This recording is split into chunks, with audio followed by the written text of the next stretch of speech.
66માં ગુજરાત ગૌરવ દિવસ નિમિત્તે આયોજિત આજના સાંસ્કૃતિક કાર્યક્રમમાં આપણી સૌની સાથે મંચ ઉપર ઉપસ્થિત માન્ય રાજ્યપાલ શ્રી આચાર્ય દેવવ્રતજી, કેન્દ્રીય મંત્રી CR પાટીલજી, મારા સાથી નાયબ મુખ્યમંત્રી શ્રી હર્ષભાઈ સંઘવી, મારા સાથી મંત્રી શ્રી કનુભાઈ દેસાઈ, શ્રી જીતુભાઈ વાઘાણી, શ્રી કુંવરજીભાઈ બાવળિયા, શ્રી અર્જુનભાઈ મોઢવાડિયા, શ્રી પ્રફુલભાઈ પાનસેરિયા, ગુજરાત વિધાનસભાના ઉપાધ્યક્ષ શ્રી પૂર્ણેશભાઈ મોદી, સાંસદ શ્રી મુકેશભાઈ દલાલ, મારા સૌ સાથી ધારાસભ્યશ્રીઓ, સૌ અધિકારીગણ, મંત્રી સર્વે મહાનુભાવો, પ્રેસ મીડિયાના મિત્રો, સૌને મારા નમસ્કાર.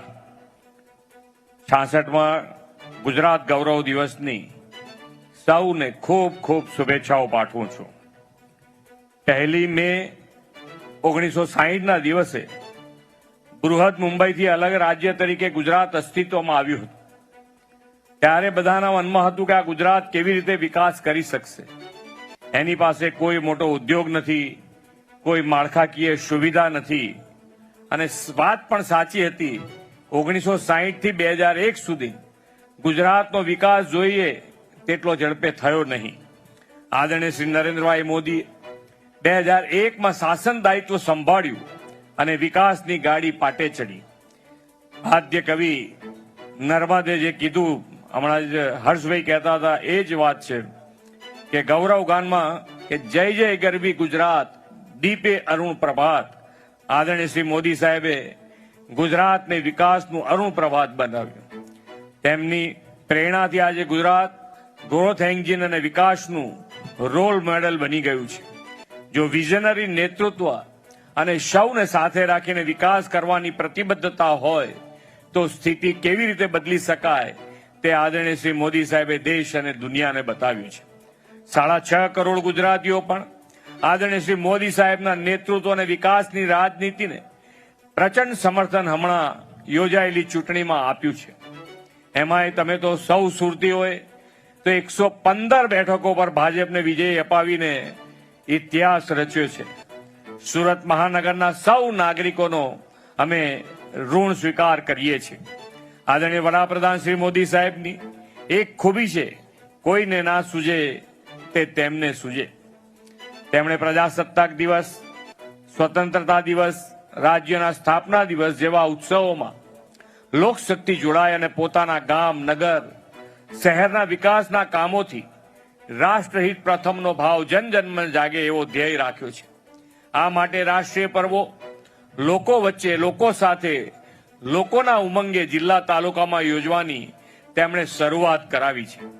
સૂર્યપુત્રી તાપીના ખોળે વસેલી આ વિકસેલી ડાયમંડ અને સિલ્ક સિટી સુરતને તો આજે બુદ્ધ પૂર્ણિમાના પવિત્ર દિવસે ગુજરાત સ્થાપના દિવસની ઉજવણીના યજમાન બનવાનું સૌભાગ્ય બીજી વાર મળ્યું છે. આ 66મો ગુજરાત ગૌરવ દિવસ સુરત માટે ડબલ બોનાન્ઝા છે.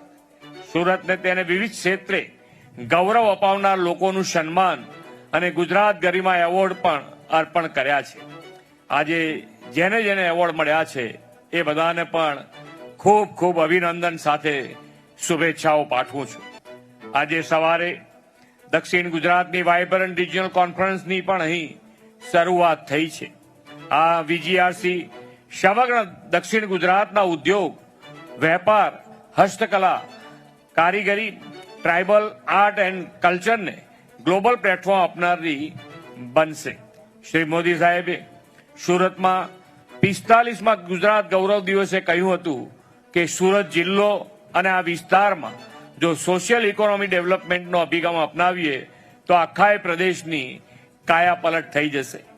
રાજ્યના મુખ્યમંત્રી તરીકે 2004માં તેમણે જે વાત કરી હતી તે વડાપ્રધાન બન્યાને એક જ દાયકામાં સુરતને રિજિયનલ ઇકોનોમિક ગ્રોથ હબ બનાવીને જે કહ્યું તે કરવાની સાકાર કરી છે.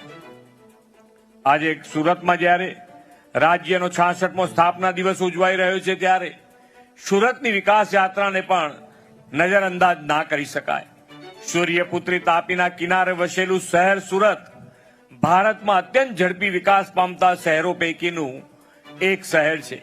હીરા ઉદ્યોગ, ટેક્સટાઇલ ઉદ્યોગ અને સિલ્ક ઉદ્યોગના કારણે આ શહેરમાં વિશ્વભરમાં માનભર્યું નામ ધરાવે છે.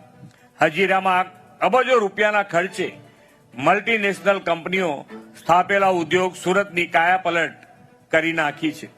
એપરલ પાર્કમાં અદ્યતન ફેશનના તૈયાર વસ્તુના ઉત્પાદનની ડિમાન્ડ સાથે હજારો યુવાનોને રોજગારી પણ મળી રહી છે. જેમ્સ જ્વેલર્સ પાર્ક અને ડાયમંડ બુશના પગલે સુરતે વિકાસના નવા સોપાનો સર કર્યા છે. સુરત આજે સ્વચ્છતા સર્વેક્ષણમાં દેશમાં પ્રથમ શહેરોમાં સ્થાન અને 123 પુલ સાથે સિટી ઓફ બ્રિજ તરીકેનું ગૌરવ મેળવ્યું છે. જળ સંચય માટે કેચ ધ રેન અભિયાન હોય કે રેન વોટર હાર્વેસ્ટિંગનું સ્ટ્રક્ચર હોય, સુરતે દેશનું દિશા દર્શન કર્યું છે. ડેડિકેટેડ BRTS કોરિડોર પર 100% ઇલેક્ટ્રિક બસ શરૂ કરીને ગ્રીન ક્લીન સિટી બનાવવાની દિશામાં સુરતે નક્કર કદમ માંડ્યા છે. સુરતનું સર્ક્યુલર વોટર ઇકોનોમી મોડલ સમગ્ર દેશ માટે પ્રેરણારૂપ છે. ટ્રીટેડ વેસ્ટ વોટરનો પુનઃ ઉપયોગ કરીને ઉદ્યોગને પાણી પૂરું પાડવામાં આવે છે. પરિણામે તાજા પાણી પર દબાણ ઘટ્યું છે અને વોટર સસ્ટેનેબિલિટી પણ સુનિશ્ચિત કરી છે.